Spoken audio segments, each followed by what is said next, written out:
Hey y'all, welcome to the Team LoCoFit Roundtable, hosted by me, Laurin Conlon, owner of Team LoCoFit. Each week, I am joined by one of our coaches to dive headfirst into the nutrition, training, mindset, and coaching strategies we use with our clients. If you loved the show, please subscribe, leave us a review, tell a friend, you know the drill. And for more information about coaching, the programs we offer, and additional content, visit teamlocofit.com.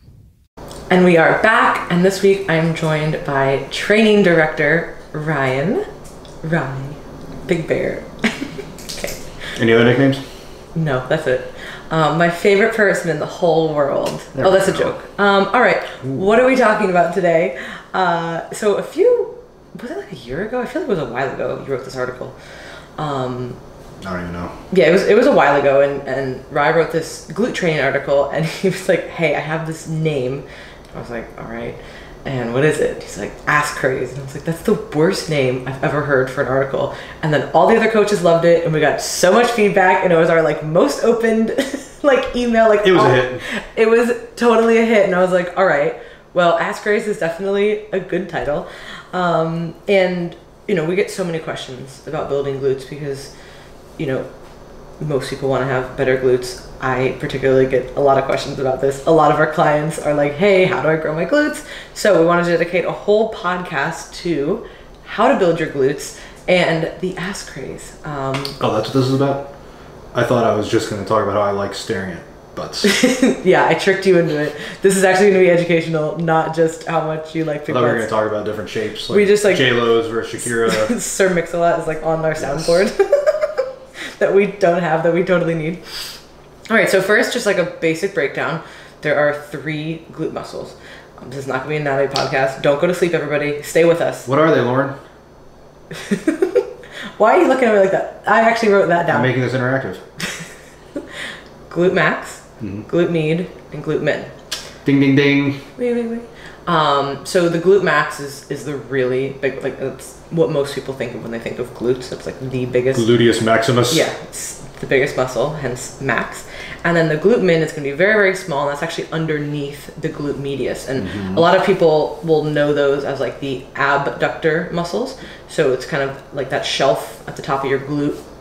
And that's really if you're trying to create that. Where you want to place a cup on the said ass. That's where this is what you need to develop. This is what we're going to develop.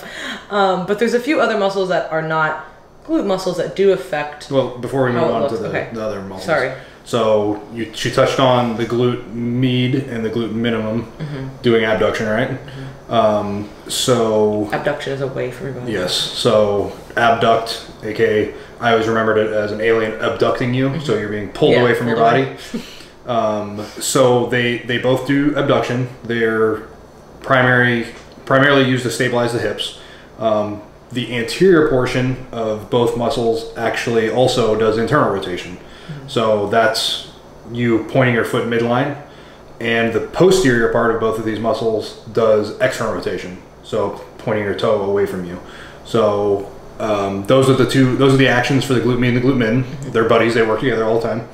And the glute max serves to abduct as well. It externally rotates, and then it does extension. So that would be a glute kickback or something like that, where the femur is going past midline of the posterior side of the body. And we'll get into the training stuff, but a lot of people want particularly bigger glute med. A lot of people always want that area larger, but the muscles are so much smaller in comparison that even though you can develop strength there, you have to be careful. And that's actually how I'm pretty convinced that's how I hurt myself, was doing too much heavy abduction work. Because think about it, you can get on the abductor machine, and I got up, you can work that pretty heavy if you want, and it's great because you get a pump, and it's one of those things that isolates it. But over time, putting your body in those kind of positions and really doing heavy loading is just not ideal. And we're gonna get to training stuff. So what she had learned from experience is something that we've later learned down the road. The example that the doctor that she worked with, the sports physio that she worked with, was the glute med and the glute min, the abductors. They're similar to the rotator cuff muscles of the shoulder. Yeah. Most people that are in fitness or training have heard of external rotator injuries or injury of some kind of rotator cuff muscle. So that's kind of like something that we're already cautious about. That should be the same kind of mentality of training the glute abductors, the glute mean, the glute min. What was I going to say on that? Besides that, there's one more thing. One more thing.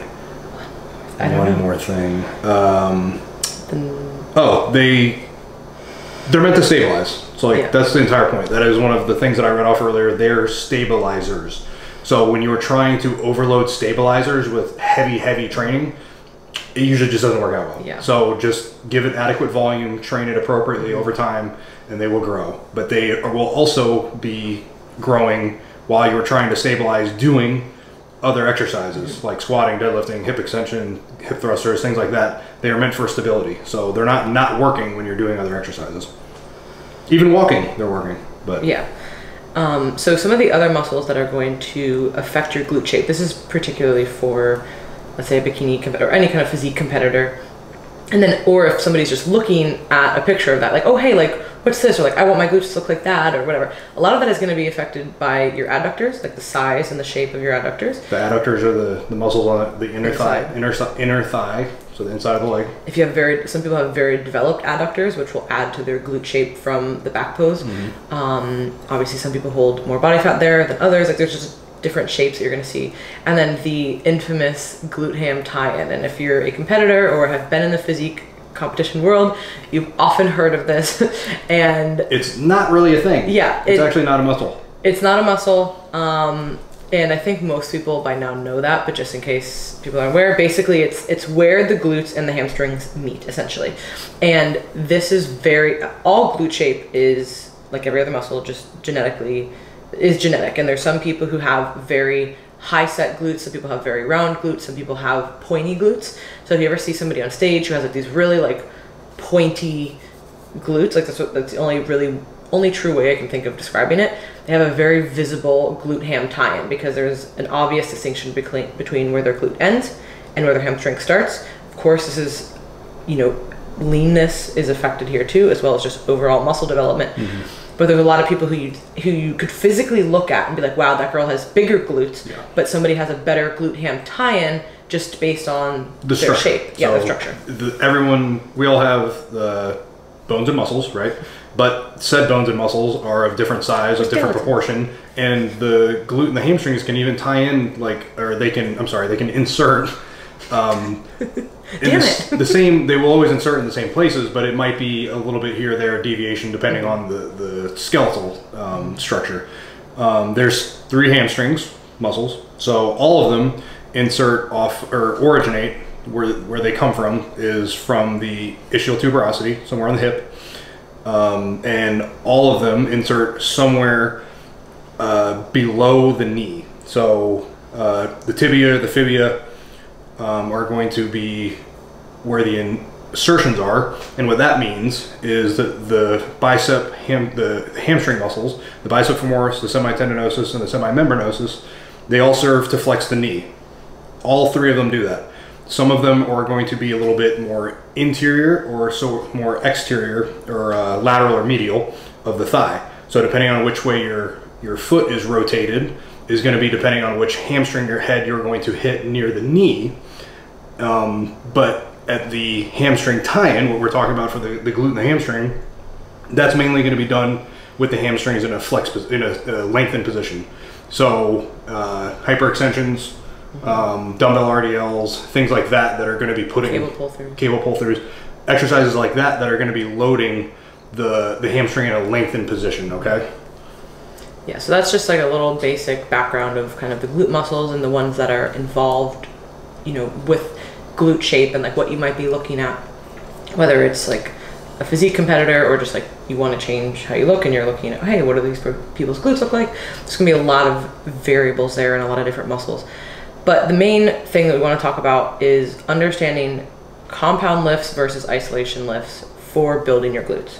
So because everybody wants to grow their glutes, everybody wants to, have rounder, fuller, more muscular glutes, they want to train them all the time.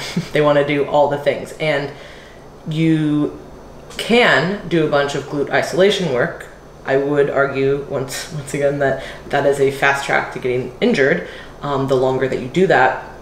So you really do need to balance it out with compound lifts. And I think that people have forgotten that compound lifts do actually work your glutes. Yeah, right? Like that's where the major way of training glutes. Yeah, that should be the foundation. You have to do both. If you want to have the best glutes possible, you need to do compound lifts. Unless you're just a genetic freak. Yeah, and of course. those people do whatever they want, they're gonna have great glutes. Yeah. But yeah, if you're trying to grow glutes or build glutes, then you need to use both. If somebody's like, yeah, I just do like light legs once a week, and they have like the perfect ass, you're like, don't listen to that person. And what Lauren's talking about, the compound versus isolation lifts, and why we touched on the anatomy beforehand, is you need to understand the anatomy, and you need to understand the aesthetics that you're looking for, or the performance that you're looking for, in order to properly select exercises to then therefore build whatever you're trying to do. Because you can't just grab exercises at random. If you're trying to make a glute shelf and you're doing squats or just not doing any kind of abduction exercise, you're not going to be doing it as efficiently as possible. You're going to be missing out on some progress just because of your application is off. So that's why we wanted to touch on the anatomy first before just going right into what exercises train what. Because the hamstrings are important, the adductors are important, the glutes are important, the size of someone's waist is important, the lats are important. So like depending on all these things, if you're just looking at a aesthetic picture, there's a lot of other variables that are going to come into place. And I think that, squats and deadlifts have blown up in popularity with the powerlifting and just strength community. CrossFit. Yeah, but even, like people know, like, I'm going to squat, I'm going to deadlift, I'm going to do it. Like, it's very much like a strength-based sport, and powerlifting has gotten much more popular over the years. So because of that, people now think, oh, well, I'm not a powerlifter, so I don't need to squat or deadlift. Like, that's not what I need to do. It's like, well, there's like 10 squat variations we could do. There's different bars, there's different weights. Reps. Like it's not like you don't have to do one single rep. Yeah. We can do sets of 10 that are really hard and blow your glutes up. Yeah, and are very metabolically taxing. Exactly. So you're going to build muscle everywhere, not just your glutes. And ultimately, sure, people want to grow certain body parts, right? Like if you ask most girls or even most bikini competitors, like pecs. Yeah, just pecs. I only want to grow my pecs. It's shoulders. Build the chest, fuck the rest. It's shoulders, glutes, a little bit of hamstring, right? Like that's what everybody really wants. But ultimately, if you train using compound lifts, you're going to build muscle everywhere, which does lead to a physique that you actually want, even though you think like, no, that's not what that is 100% what you want. People will show me pictures. Hey, no, I want to look like this. Well, it's the same thing as building muscle. Like what do people think when they're like, oh, I just want to trim up. Tone, that shit. It's literally the same idea. They just misunderstand what the actually takes to get to the goal. Yeah. And they misunderstand what the goal is. Yeah, and having more muscle all over is going to not only be more beneficial metabolically, like I said, but actually build muscle in the places that you want. So make sure you are doing different types of squat variations and deadlift variations within the weights that work for you. It doesn't mean that you have to be the strongest person ever. There's people who are going to deadlift 300 pounds. If you deadlift 100 pounds and you make progress and you progressively overload, we'll get to that'll be our next podcast. Then you still are doing a great thing. People see like, girls hip thrusting 500 pounds and they're like, oh, well, I can't do that. It's like, no, you don't need to. And you might not be able to, and that's totally fine. Like you can still get a lot of progress out of it. Or think about a deadlift. Like you could do an RDL. That's still a deadlift, right? Like that's not necessarily like conventional 1 rep max. Like got my belt on, chalk. Like no, that's not. Trap bar, blocks, pins. So many different things. So just understand that in order to have the best glute shape and in order to have really the physique that you're trying to build, you need to do compound lifts, and you also need to do isolation work too, to kind of fill in those gaps for what your weaknesses might be, because some people are going to develop their upper glutes faster, some people are going to develop their lower glutes faster. And I'll put in one more thing there for context. Like we've already said, compound and isolation lifts should be used together. I'm not a big fan of just one or the other under any condition really, unless there is a reason that we're just doing one, like an injury or an amount of time spent, like an amount of time not available to be in the gym, like you're on a time crunch. So like a deload, but even then. Yeah, things like that. So, but overall, no matter what the client's goals are, I'm always incorporating some compound and some isolation work. Now, the point of the isolation work is, like Lauren said, to fill in the gaps that you're not getting, but it's also to add increased volume at a less taxing exercise. So if I'm trying to get all of my volume just from hip thrusters, that might beat me up a little bit more from doing half hip thrusters, half glute kickbacks, and or half squats and then half deadlifts instead of doing half squats and then half step ups or something like that. So there's reasons to be putting in isolation lifts that are beyond just what the exercises are targeting. There's also a return on interest of how taxing that exercise is, how much it beats you up, how long it takes for you to set it up, how long it takes you to get through those exercises. If something requires you to rest for longer periods of time and you're on a time crunch, there's a variety of different reasons to be using compounds and isolation lifts. But practically there is a reason for both of them. And in the long term, using them appropriately and picking exercises that are going to both allow you to build up more volume and build up more volume in places that you need it are really the keys to using those two in the same time in conjunction. Yeah, so to build upon that, a lot of people will wonder, well, how much can I train my glutes, right? Like, this is my main focus. This is what I'm trying to build up. Can I do this every day? Should I do this once a week? And it's been, so of course, as always, the data is up in the air as far as hypertrophy goes. 2 is better than 1 as far as times per week. And then it's still not really clear if 3 is better than 2, right? Like, that's kind of where we have dicey for data. Frequency, yeah. And, for frequency of hitting a muscle group. So yes, 2 times a week for glute training or just lower body training in general is definitely going to be superior than once. Doing that 3 times a week, you're really going to have to manage the volume. So what, when I was doing more hypertrophy focused programs, and we actually do this for a lot of our clients, we'll have typically 2 days for lower, and then if they do have a third day, it's very light, it's high rep, it's less weight, it might be bands, right? It's going to be things that don't beat you up. You're not gonna have a third day of, hey, let's add some more squats and hip thrusts. Like, maybe we're doing really light hip thrusts, or we're doing single leg or banded or something like that. And that's, again, going to depend on the client's recovery. It's going to depend on their nutrition status, their life status, like what's going on. And everybody has different ways that they can recover. And actually, currently now I'm doing 3 times a week full body training, but I'm doing much less volume. Not much less, but I'm doing less volume than me saying, hey, I'm doing 2 hypertrophy leg. Yeah, it's not like, it's not hypertrophy training anymore. There's some hypertrophy aspects in it, but it's not only based on that. So that's why I'm able to do the 3 times a week. And I see a lot of people who try and do glutes 3 times a week, and it's a full glute workout. It's a full on, and the glutes are big muscles. I mean, it's very taxing to recover, and not like Brett injured his glutes doing hip thrusters and whatever he was doing, whatever the training block was he was in. And Brett's a very smart person, and Brett knows how to periodize stuff. So he just messed around and did a little bit too much.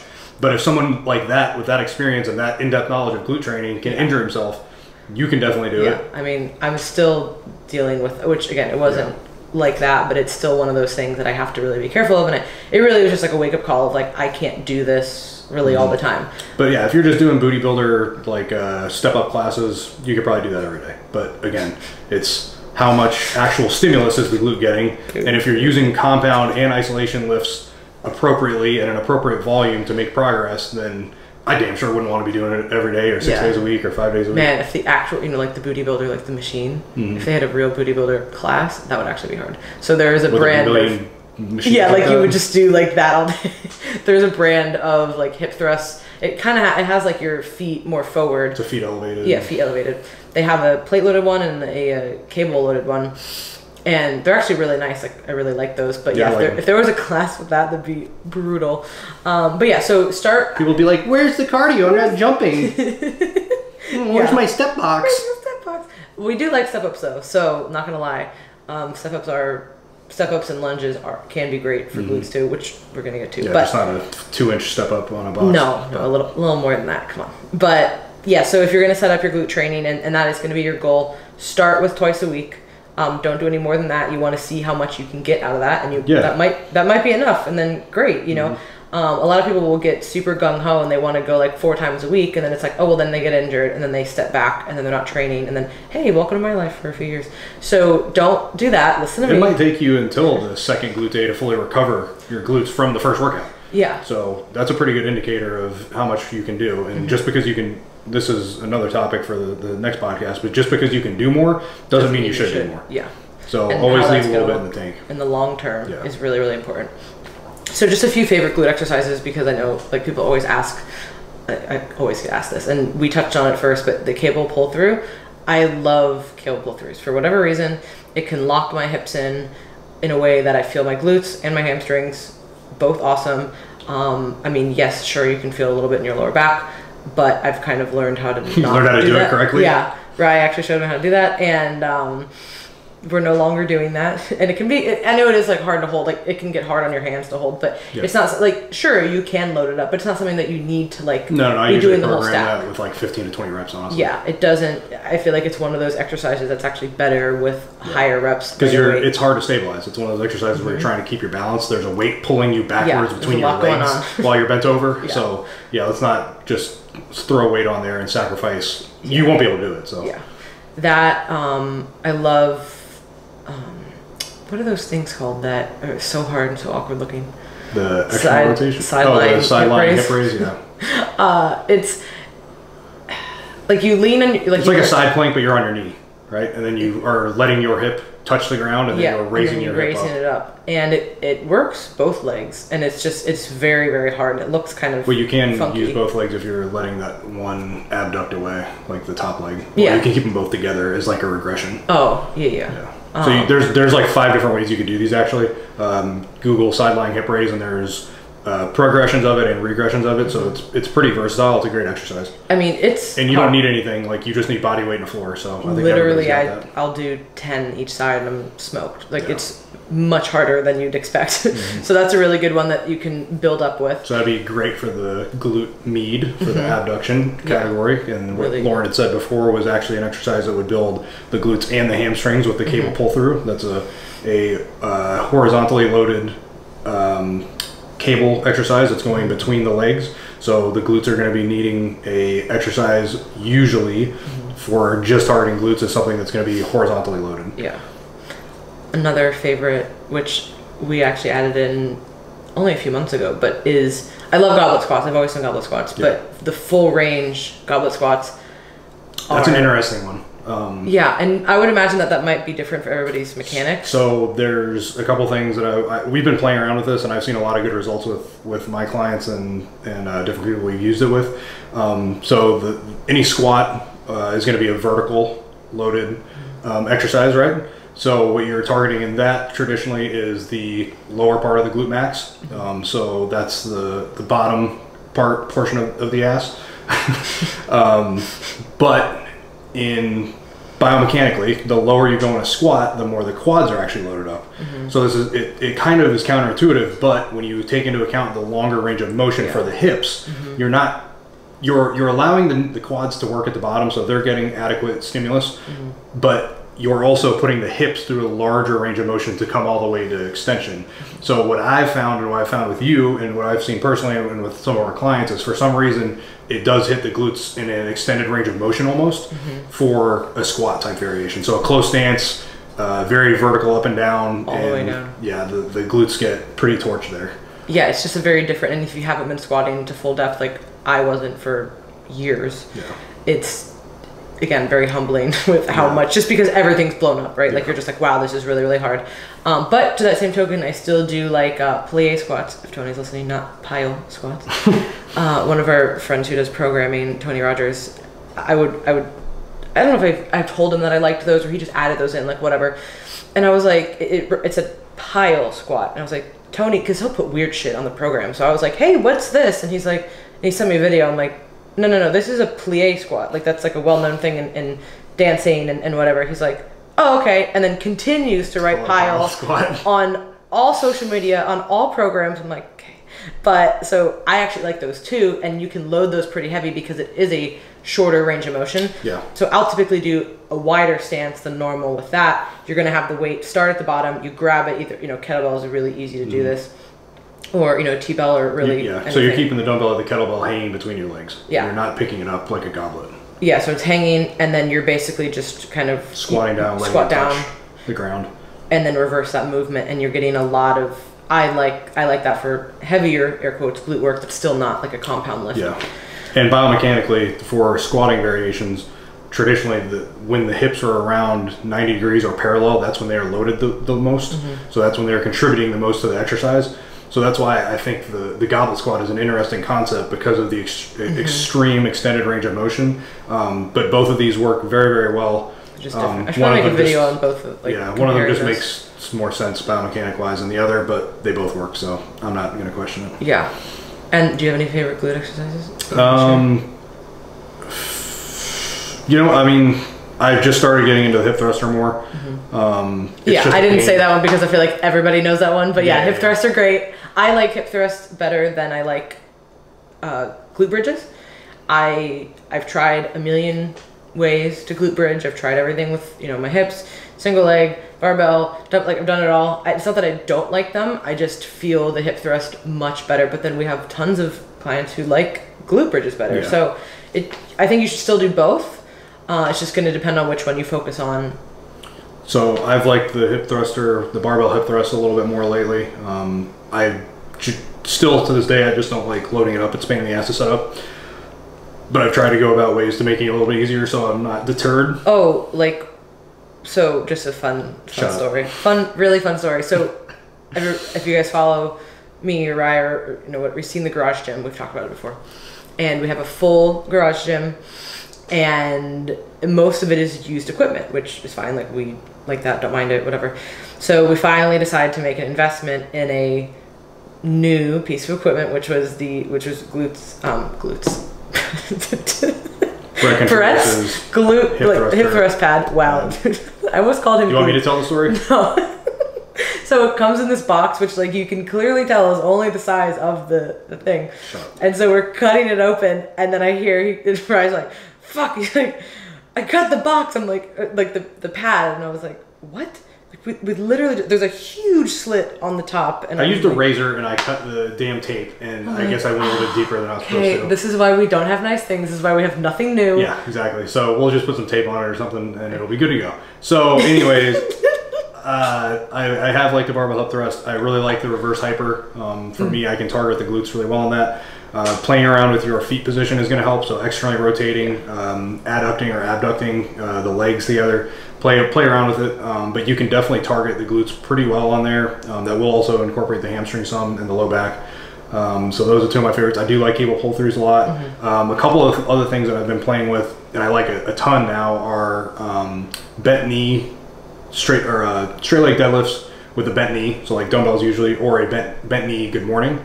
So you're not keeping the leg as straight as if you were trying to target the hamstring heads, but you're letting the knee be at a soft bend, and that has been blowing my glutes up. I use that with a cambered squat bar usually. So those are some of my favorites. Like and I love hyper extensions. 45 hyper degrees or glute ham raise. You can't really go wrong with those. So yeah, those are probably my favorite, because you can load the hip thruster heavy, you can load the hyper extensions heavy, you can load the reverse hyper fairly heavy. And these aren't going to beat you up as much as. And they're pretty targeted. The good morning. It's like a squat, like a barbell squat, and not a squat variation. If you wanted to grow the glutes with using like powerlifting exercises, box squats are great, like at parallel or above. Pause squats at parallel, chain squats versus band squats. Reverse band squats, anything that's going to overload the top end and or stop you at a parallel or above range of motion, and similar concepts with the deadlift, pretty much same thing. Yeah. So those would all target the hip extenders more. What else? Oh, eating. Yeah. Our favorite topic. Our favorite topic. We love eating, but no, seriously, this is something that I think goes it just kind of flies under the radar. Like, oh, I want to grow glutes, and people are trying to do everything. They have the best program. They're training all the time. They're really on top of. And you're not eating for your goals. And you're not eating enough. And people always, how do I get my butt bigger? How do I get my butt, like, you know, if I post a training video, like, oh my God, your butt looks so great. I'm like, yeah, just eat a lot. And it's kind of like a joke, but it's really not. Like, if you want to grow your glutes, they are a muscle like anything else. And if you are in a, you know, calorie surplus or even maintenance, like, you're going to have fuller glutes. And that's one of the biggest sad things that happens with competition prep or any kind of diet, really, is that, you know, as you're peeling off the body fat, your glutes are going to shrink too. Now, you have to do that if you're getting on stage, because obviously you can't, if you go on stage, like, because you look good in pants doesn't mean that you look good on stage, and then vice versa, right? Like, you might look amazing on stage and have really, really detailed, like, etched out glutes, but when you're just in your pants, you're like, wow, this is really sad. And that's just the reality of... I think you look great all the time, babe. Oh, thanks, babe. You're so nice. You got that on camera. What do you want? Is there something? You know what I want. Of course. But seriously, like, you know, people see those pictures and they're like, oh my God, the girl is the best, or like, you looked amazing or whatever. It's like, no, I'm actually a skeleton right now. You know what I mean? Like, I looked good in a picture, but like in real life, unless you're stepping on a stage, you're going to have much fuller glutes and look much better if you are, you know, have a normal body fat percentage and you are eating and actually building. So you can train all you want. If you're not eating enough, you're not going to grow. And it's pretty obvious, but it really is particularly true for glutes and really for all muscles. But yeah, all muscles. Let's just be in a calorie, you know, moderate calorie surplus. If you're it doesn't need to be a ton, but if your goal is to build muscle, like, you need to eat more. Like, end of story. Even if you are doing, you know, I think a lot of people will, you know, I know we mentioned CrossFit in the beginning, and something like a CrossFit is so exhausting, right? Like, it's very, very hard for people. So they feel like, oh, I need to eat more, I need to do more. I think that's actually why, I mean, that might be one of the reasons. I have a lot of theories on that, but like, a lot of the girls that you see who do CrossFit are so jacked, right? Everybody's like, oh my God, they're so jacked. How do they do that? Because they actually eat for performance. You know what I mean? Like, they treat themselves like performance athletes because they're not in a weight class, if I'm not mistaken. And they are training really hard, and the training feels hard, so they feel like they need to actually refuel, right? Trust me, I know there's plenty of CrossFit athletes who do not know how to, who don't handle their nutrition properly. I understand that. But I'm saying the vast majority of them probably handle it a little bit better than somebody who's just going to the gym and doing like a bodybuilding workout or hypertrophy workout. They're like, oh, well, I didn't really train that hard. I just did, like, you know, glutes and some legs. It's like, no, if you still want to grow, you got to eat. It might not be as much. Dumb carbs and dumb proteins. Yes, pretty much. So yeah, if you guys have any other questions, this article is on the site. It's literally one of the first ones that we actually ever put up on the website. I don't know exactly when it got published. Well, Ask Craze is really about everything but building glutes. So the article and this don't really mesh together. Well, whatever. If you just want to read it, you can. Fucking way to ruin that outro. All right, you guys know I'm so awesome at them anyway. So it was basically about having a well-rounded physique and not just concentrating on one thing and at the sacrifice of all of the other developments of bodybuilding and strength sports. Yes. So, but yeah, if you want to check that out, back on track, you can go to teamlocofit.com. We have a ton of articles in there. You can subscribe to our newsletter. We've been putting out a ton of content on there as well, 4 articles a week, right to your inbox. We also have different programs on there. If you want to apply for coaching, you can visit that link as well. So we'll catch you guys next time. And if you have any other questions, please let us know. Deuces.